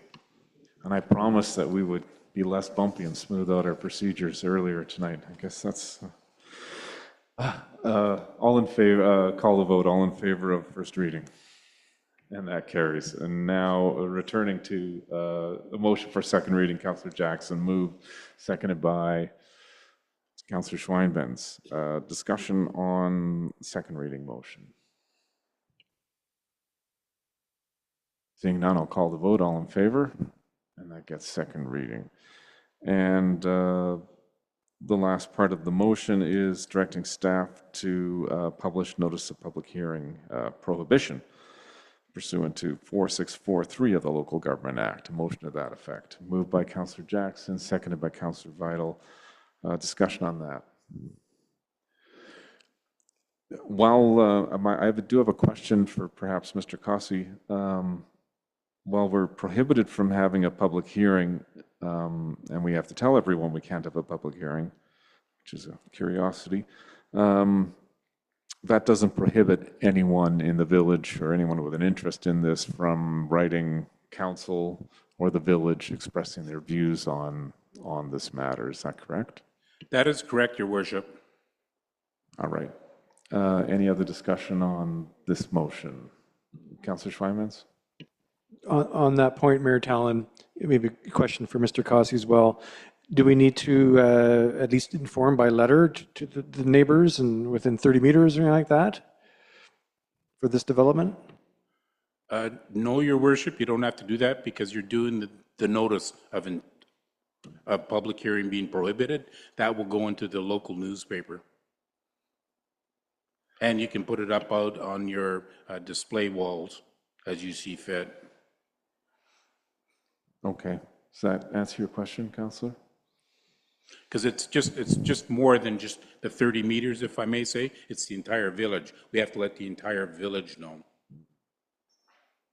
Right, but I just want to make sure that the neighborhood is aware that this is happening, that they don't have to go to our website or a newspaper to see that this is happening. I think they ought to have the right to know some way or another. Corporate officer? Thank you, Mayor Tallon. Through you to Councillor Schweinbenz. The village has a public notice bylaw, so we used to use the newspaper ads, but we shifted into direct mail to the registered PO boxes for these types of notices. So that would capture whoever would have been captured within the PO boxes anyways. But the obligation to directly notify properties within a certain area does not apply to the notice for a public hearing prohibited. That's captured by the notice that we publish on our notice boards, direct mail out, and website as well. Normally, the radius applies when a developer is required to hold a public notification meeting. There's a certain radius in our development procedures bylaw.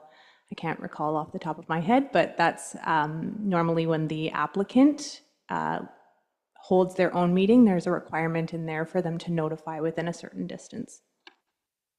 And they don't need to do that in this case? The applicant doesn't need to, really? Where the rules have really changed? I understand. That's not our rule, that's the province rule, I assume. I understand our corporate officer and land use planning consultant, they're advising that this is a village-led second reading, and also the notice is something the village is doing, telling everyone this has had second reading and there won't be a public hearing. Any, Councillor Pacho? Just a quick comment, Your Worship. I believe the latter part of last year there was the notice of regarding this notice of no public hearings in everybody's mailboxes. Am I correct? So everybody knew about it. So it wasn't. It's not new. You know, if that helps in your comments regarding awareness to the public. Thank you. Yeah, and that's why I asked to make sure that just while we can't have a public hearing, there's no prohibition. Nothing stops a resident from writing council and expressing their views on this matter. Seeing no further discussion, I'll call the vote. All in favor, and that also carries.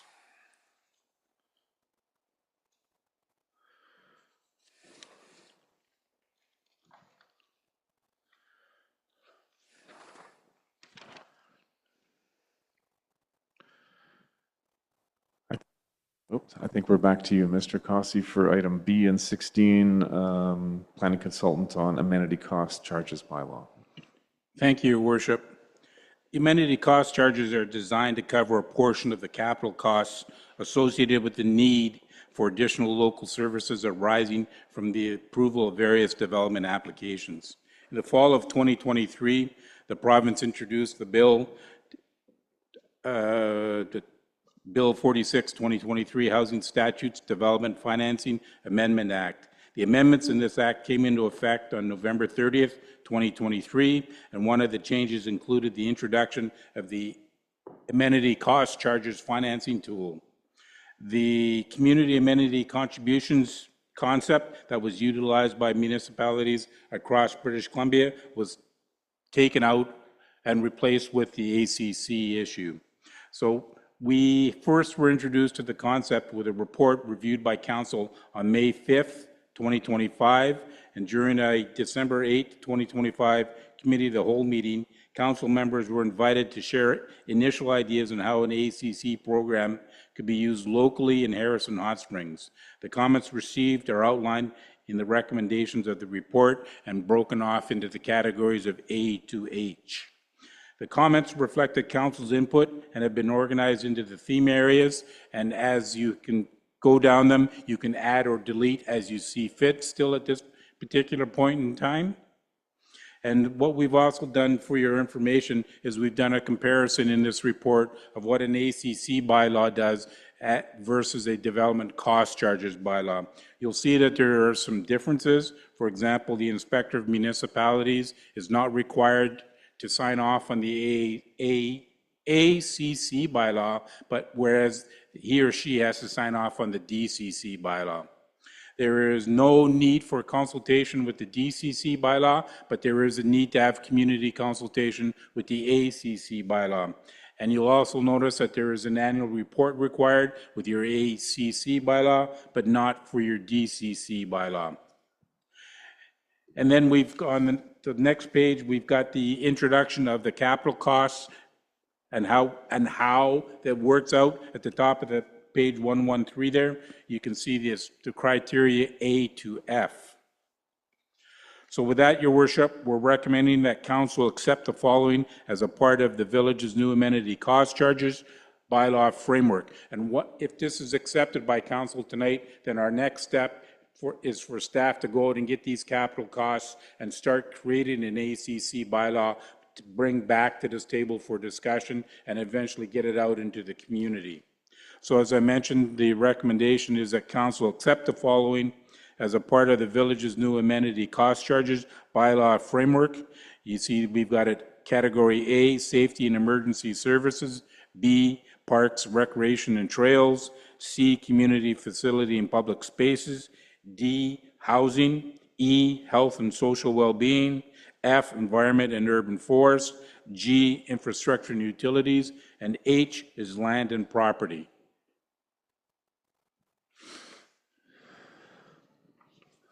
Thank you, Mr. Cossey. Could I have a motion to the recommendation? Anyone this evening? Councillor Vital moves it. Seconded by Councillor Schweinbenz. Discussion on it. Anyone? Seems like a comprehensive list to me. Is there any, Councillor Schweinbenz? Thank you, Mayor Tallon. Through you, question for Mr. Cossey. So I just want to confirm that by us adopting these amenity cost charges, it's a wonderful list, but if a new development is happening, they still have to pay their way to connect their pipes to our sewers and waters and sidewalks and all that kind of stuff. This is in addition to what they were already doing. Is that right? That is correct, Your Worship.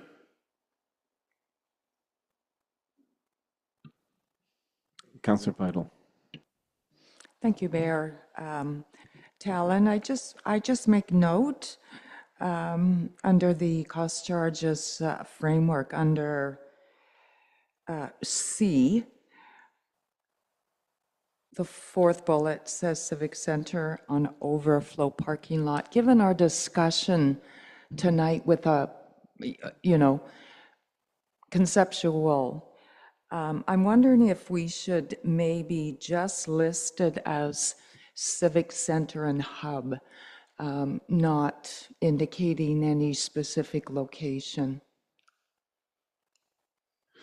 Thank you, Councillor Vital. I think that would provide a little bit of clarity and lead to a little less confusion. Do we need an amendment then? A motion to amend the framework by deleting in C on overflow parking lot and adding the word Civic Center or Hub? And Hub. And Hub. Seconded by Councillor Schweinbenz. Discussion on that motion? I'll call the vote. All in favor to amend, and that carries. Any other discussion now on the amended motion? Seeing none, I'll call the vote. All in favor, and that too carries. Thank you.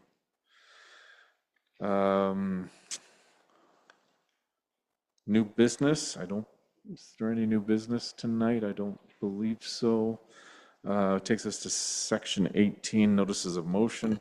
There's two. I'll read out the first one, recommendation. Whereas the recent BC Supreme Court decision in Cowichan Tribes versus Canada, 2025 BCSC 1490 has created significant uncertainty for residents, businesses, and local governments across BC, setting precedents with broad implications while highlighting the absence of modern agreements that clarify and confirm BC's Indigenous peoples' Aboriginal treaty rights, including Aboriginal title.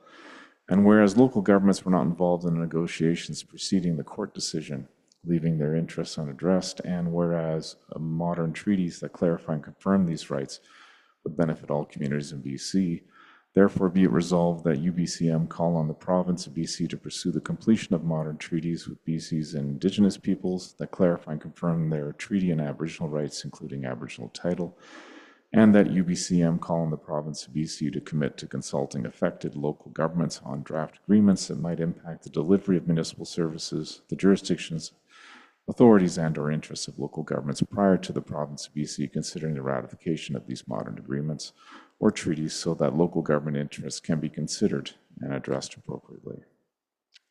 Who moves your word? It's just a notice of motion, so we'll get a chance to debate it and move it more formally at our next council meeting. Councillor Vital, you are up for the B motion. Thank you, Mayor Tallon. Second resolution to go Laurie Mainland Local Government Association. Whereas public bodies are responsible for responding to requests for access to records pursuant to the Freedom of Information and Protection of Privacy Act, and whereas requests are increasing in scope, complexity, and frequency, requiring more pages of records to be searched or processed, and whereas small local governments have limited capacity and resources to respond to such access requests, therefore be it resolved that UBCM call upon the provincial government to establish a funding stream for small local governments with populations under 5,000 to draw from to help local governments meet their obligations under the Freedom of Information and Protection of Privacy Act. Thank you. Thank you, Councillor Vital. Takes us to item 19 on our agenda, question period for items relevant to the agenda. Is there anyone in the gallery this evening that has a question? Don't see anyone rushing the podium. Is there anyone online with a question this evening? Yes, Your Worship, there is one person. John has his hand up. Go ahead, John, with your question.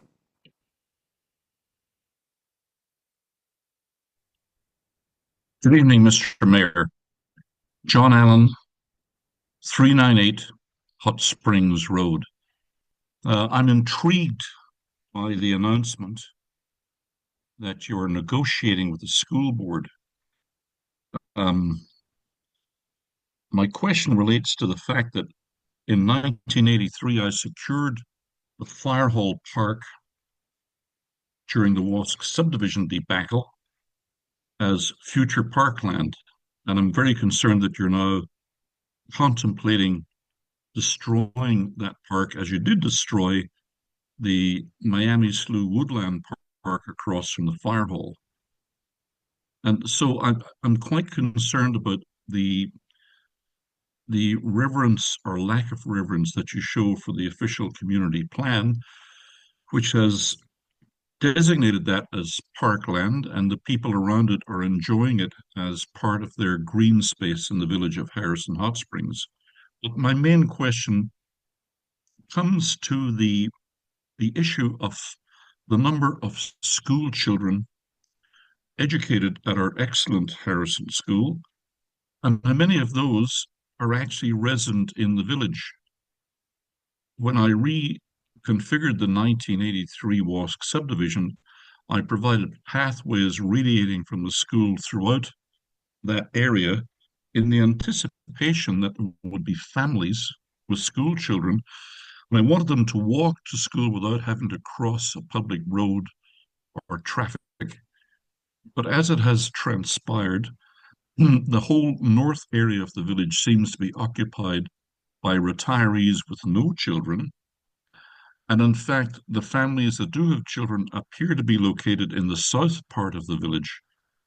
And so I wonder why you would consider putting a village school in an area of retirees with no children and not providing a school where it was originally located, I believe, well, I know for a fact, at the front store in the south area of the village. Every morning I see school buses and cars arriving, delivering children from Agassiz to Harrison. And from a Ministry of Education perspective, they must be saying to themselves, most of these kids going to Harrison School are coming in from Agassiz. That is grossly inefficient. Why don't we build a new school in the Agassiz area and bus the kids from Harrison to that? I'm all in favor of having a Harrison School, and that was definitely part of our history and an important part of the early growth of the community. But here we are in 2026, and I'm not sure that those same numbers apply. And I really think that somebody should say what is the percentage of school children at the Agassiz School, or sorry, at the Harrison School, who are actually resident in the community. I love to see the kids going to school in the morning, walking across the sidewalks and using the crosswalks. But if there's only a small percentage of students in that school from Harrison, maybe we don't need major school. Maybe we can preserve Firehall Park and that green space. I definitely think the school should be moved to the east end of the playing fields, as I suggested 30 years ago, before they built the gym. But I just don't see the logic in what you are suggesting in your proposal to build a super school in Harrison when we don't really have the demand. I'd like to know where this is coming from. Thank you. Thank you for your questions. There were several in your statement, and I took notes here. Yes, the proposal the school board has would very likely affect Firehall Park. Decisions about changing the status of that would, if I understand correctly from our staff, require village input and an opportunity for residents to express their views on that. Regarding enrollment, it's my understanding today that there's 128 students enrolled in the school. I think the school was designed for approximately 90 students. There's a portable, it's quite full. If I recall off the top of my head from our housing needs report that the province required of the village that we approved, I think late last year, if I recall correctly from that report, I think there was an estimate of within the next 5 or 8 years that there might be 180 school-aged children in the village.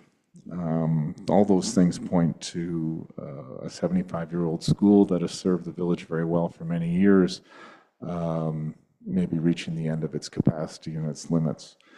And your question about is it the right place, that is obviously a question.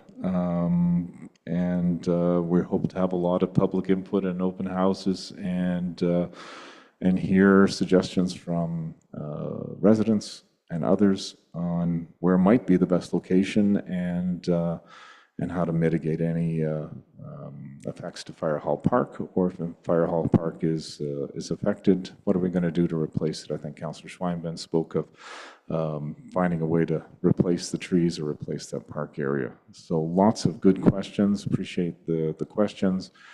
And again, very early days on the project. And we welcome all questions and input from the village at this time. Thank you. Are there any other questions from anyone in the gallery or anyone online? Seeing none, we'll move to item 20, which is adjournment. Moved by Councillor Fascio, seconded by Councillor Jackson. Is there discussion on that motion? I see none. All in favor, and we are adjourned. Thank you all.